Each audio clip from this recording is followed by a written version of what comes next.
So you want to know what's going on with Baltimore, New York, and all these poor black areas. What's going on? What's really happening? What's really the problem? And how do we address it? Let's start with the Harlem Renaissance for one. Let's start with that. During the Harlem Renaissance, it was a coming of age for minorities. We had our own banking systems, we had our own art, our own culture. We also had things coming about of music. The powers that be saw this as blacks and minorities were becoming more independent of the system itself and not relying on other resources or other systems.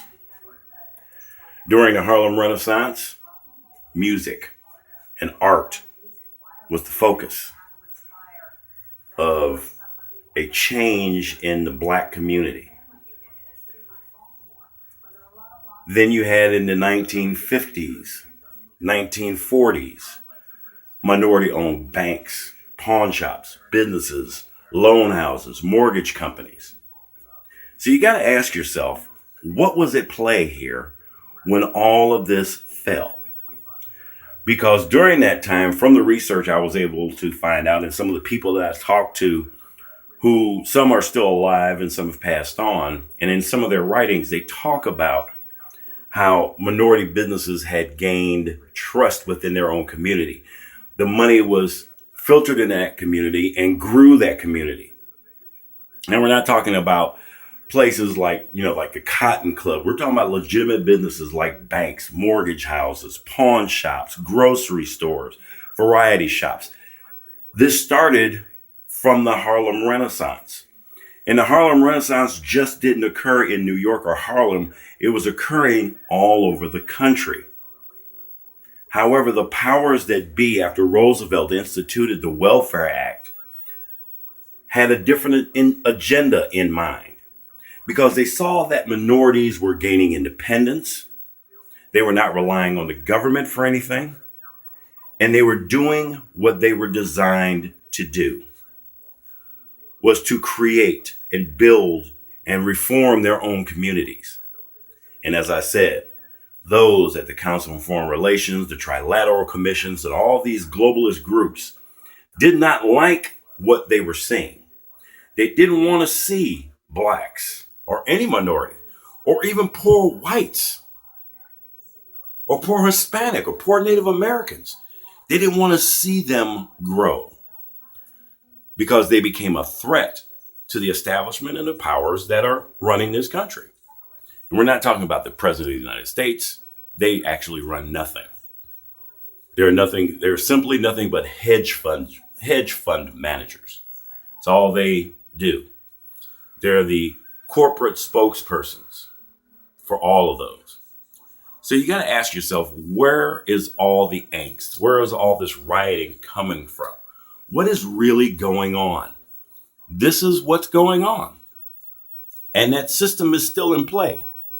And you've got the Republicans and Democrats fighting over all of this. And both of them use poor whites, poor Hispanics, poor Native Americans, poor Latinos as their focal point. They really do not care about what you or I are going through, whether we're rich or poor. What they care about is what they can gain. And they have systematically destroyed certain inner city areas so they can control it. The so-called regentrification program, or Agenda 21, is all about this. And it's just not affecting minority communities. It's affecting farmers. It's affecting all of those small mom and pop businesses who have thrived in an independent community. And they are under attack by the globalists. And now they want a division, just like the Democrats and the Republicans. Think about it. I kind of read Jesse Ventura's book, Gangsters in Government, is basically what it's called. Look at the Bloods and Crips, red and blue. Well, what do we have as representation In the government, you have red and blue. So we do have gangs in government. And they work in concert with the globalists, the lobbyists, the banks, the IMF, the World Bank, and the Federal Reserve. They work in collusion through bribes, through intimidation.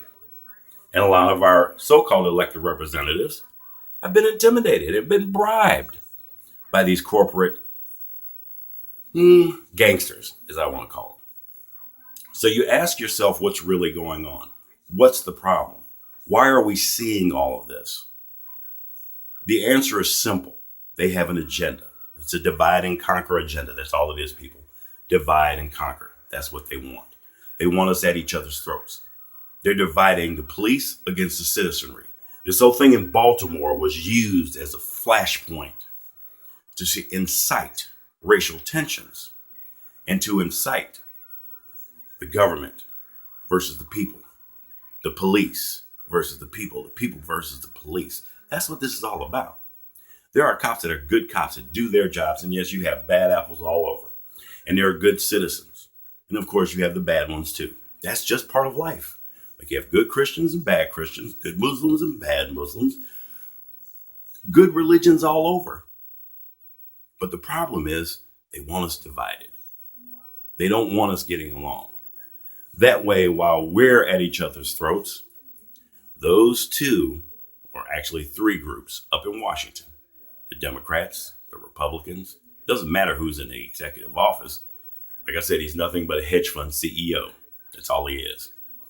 And he's the managing director. But they want us at one another's throats. They want us arguing. They want us divided so that they can conquer. That's what this is all about. This has nothing to do with race. They use race. They use poverty as a weapon against its own people. And that's sad. That's really sad. But it's the truth, people. It is the truth. You need to start paying attention and watching what's going on around you. Pay more attention to your children. Help them read, help them study. Do what needs to be done. But do not continue to vote for the same idiots that have been running this country for the past 50, 60 to 100 years. Washington and Jefferson all warned us of all of this. But this is about divide and conquer, people. But I suggest and submit to you, you want to understand what's really going on, you have to go back to the Harlem Renaissance. And the Renaissance that was created and generated through that. Because we had our own music, we had banks, and as I said, we had grocery stores, and those minorities were regaining confidence. They were gaining independence. They were relying on themselves and not the government to do anything. Poor whites and poor blacks were actually getting along, contrary to what they want to tell you. Contrary to everything that we've been taught about the Depression. Contrary to that, blacks and whites helped one another during those times. They did not want to see that. Because a citizenry that's united can no longer be divided. And when people stop putting their own race ahead of another, because there's just as many bigoted and racist blacks as there are racist whites. Let's start realizing that. And I don't think that's going to ever change. I think that's always going to be there because you're always going to have idiots. So what do? You ignore them, people. You literally ignore them. Simple as that. But for the rest of us who long to see us work together as a group, who wants to see everyone prosper, God wants us to prosper. He doesn't want us divided. He wants us to prosper.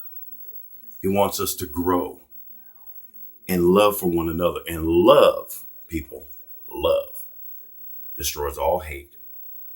Love is a disinfectant. And love can disinfect hate any day. It's the most powerful word. It's the most powerful action that there's ever been. It's time to wake up, people.